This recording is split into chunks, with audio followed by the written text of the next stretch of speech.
네, 앞서 보신 것처럼 국내 최대 가상화폐 거래소인 빗썸에서 350억 원 규모의 해킹 도난 사고가 일어났습니다. 국내 가상화폐 거래소가 해킹을 당한 건 벌써 6번째인데요. 더욱이 이 코인레일 해킹 사고 이후 불과 열흘 만에 재발한 거라 우려감이 더 커지고 있습니다. 네, 일단 가상화폐 거래소 해킹 무엇이 문제이고 해결 방법은 없는지 전문가 전화 연결해서 얘기 나눠보겠습니다. 보안 전문가 권석철 큐브피아 대표 전화로 연결돼 있습니다. 대표님 나와 계십니까? 네, 안녕하세요. 네, 안녕하세요. 네, 안녕하십니까. 먼저 이 국내 최대 가상화폐 거래소인 빗썸이 이런 해킹 사태를 입어서 굉장히 충격인데 빗썸 측은 이 회원 보유분 100%를 이 콜드 월렛에 보관하기 때문에 회원 보유분에는 영향이 없다고 밝혔습니다. 먼저 이 코인 월렛이 무엇인지에 대한 간단한 설명과 함께 이용자들이 정말 피해가 없었는지도 말씀 부탁드리겠습니다. 예, 인터넷을 이제 많이 사용을 하면 인터넷 상태에서 그 이제 월렛이 지갑을 의미하는데요. 네. 그 핫 월렛이라고 하는 것은 인터넷에 연결되어 있는 어떤 상태의 웹사이트를 얘기하는 것이고요. 콜드 월렛은 인터넷에 연결되지 않은 오프라인 상태에서의 그 지갑을 의미하는 겁니다. 예. 그런데 이런 것들에 대해서 이제 회사는 결국에는 회원 보유분을 다 100% 보관하고 있기 때문에 문제가 없다고 하지만 실제 그 부분이 정말로 그렇게 이미 했던 건지 아니면 그런 사고가 나고 나서 조치를 한 것인지에 대해서는 아직도 많이 이야기들이 많이 있는 상황입니다. 네.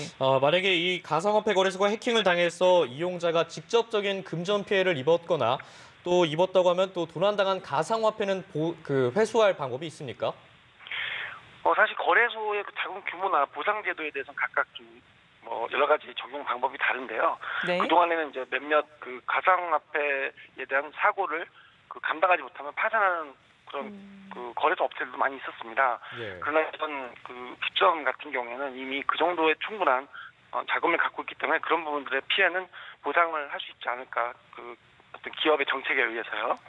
그리고 회수는 사실 굉장히 불가능하다고 할 수가 있는데요. 예. 그것은 이제 기록은 남아 있습니다. 저녁에는 어디로 어떤 그 가져가는 공격자, 해커가 가져가는 것이 기록은 가지고 있지만 실제로 회수 자체가 불가능한 것이 대부분이기 때문에 그 부분은 아마도 보상을 통해서 아마 회복할 수 있지 않을까 이렇게 생각합니다. 네. 그런데 국내 가상화폐 거래소가 해킹을 당한 게 벌써 6번째이지 않습니까? 잇따라 해킹이 발생하면서 보안 문제가 다시 주목을 받고 있는데 우선 이번 해킹이 왜 발생했다고 판단하고 계신지요? 사실 그동안에 이제 국가에서 이제 ISMS라고 했어요. 보안 평가 인증이 있습니다. 그런데 그런 것들에 대해서도 거래소들이 그동안 안일하게 대처를 했고요. 그다음에 어떤 시각적으로 문제가 있는 영역들이 좀 있는데 그런 영역들만에 대한 대처를 그동안 해오지 않았나 생각합니다. 그래서 보이지 않는 영역, 해킹에 대한 영역이 굉장히 무분별하게 넓기 때문에 그 부분에 대한 대응을 하지 않았고요. 그리고 매출이나 규모가 대단히 큰 그런 가상화폐 업체인데도 불구하고 보안에 투자하는 비율이 굉장히 적은 것이 큰 원인이라 할 수 있겠습니다. 네, 이렇게 계속 해킹 사태가 발생을 하는데 이 같은 해킹 사태를 막을 수 있는 방법이 없는 건가요? 해킹이라는 것이 사실 이제 행위 자체를 원천적으로 막을 수 있는 방법이 사실은 없습니다. 그게 이제 이 보안 업계에서 가장 안타깝게 생각합니다. 예. 그러나 이제 해커의 진행 속도를 늦출 수가 있거나 또는 해킹을 초기에 탐지하여 피해를 줄이는 방법들이 현재 나와 있거든요. 그런 부분에 대한 도입을 통해서 이런 사태들을 좀 대응을 해야 될 것 같습니다. 네, 원천적으로 좀 막을 수 있는 방법이 없는 것 같은데 그렇다면 이용자들이 좀 주의해야 할 점은 어떤 것들이 있을까요? 사실 그 이용자들은 그 부분에 대해서 그 연결되어 있을 때 거래소에서 거래를 하지만 대부분 이제 아까 얘기한 그 콜드 월렛이라는 그런 이제 오프라인 지갑을 가지고 운영을 하고 있습니다. 그래서 그런 식의 어떤 그 오프라인 지갑을 이용을 하면서 대응을 하는 것이 가장 이용자들이 안전하다고 말씀드릴 수 있겠습니다. 네. 이번 빗썸 해킹 사태가 국내 최대 업체이기 때문에 사태의 파장이 굉장히 적지 않을 것 같은데 이번 사태를 우리가 어떤 시각으로 바라봐야 할까요? 사실 이 빗썸 같은 경우에는 이번이 처음이 아니라 작년 6월에도 이런 그 고객 정보가 유출되는 해킹 사고가 있었습니다. 예. 만약에 그때 들어왔던 해커가 그 당시 심어놨던 어떤 그 백도어, 악성 코드를 이용해서 지금도 일어났다면 더 큰 문제가 있을 거고요. 어떻게 보면 그런 문제들에 대해서 큰 기업이 이렇게 당했다면 작은 기업들은 더 말할 건 없거든요.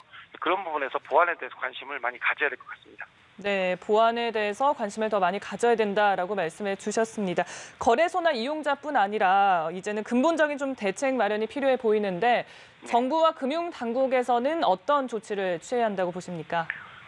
일단은 이제 해킹 사고가 났으니까 그에 대한 어떤 그 조사를 해야 되겠죠. 그리고 사실은 그 현재 가상화폐 것이 재화라든가 이런 걸 인정하지 않기 때문에 정부가 좀 더 아직까지는 좀 더 대처가 좀 약한 부분이 있습니다. 그러나 고객에 엄청난 그런 비용이나 어떤 피해가 난다면 그 부분에 대해서 정부나 금융당국에서는 새로운 어떤 조치에 대해서 준비를 해야 되지 않을까 이렇게 생각하고 있습니다. 네, 알겠습니다. 대표님 오늘 말씀 감사합니다. 지금까지 보안 전문가 권석철 큐브피아 대표와 이야기 나눠봤습니다. 대표님 감사합니다. 고맙습니다. 네, 감사합니다. 네.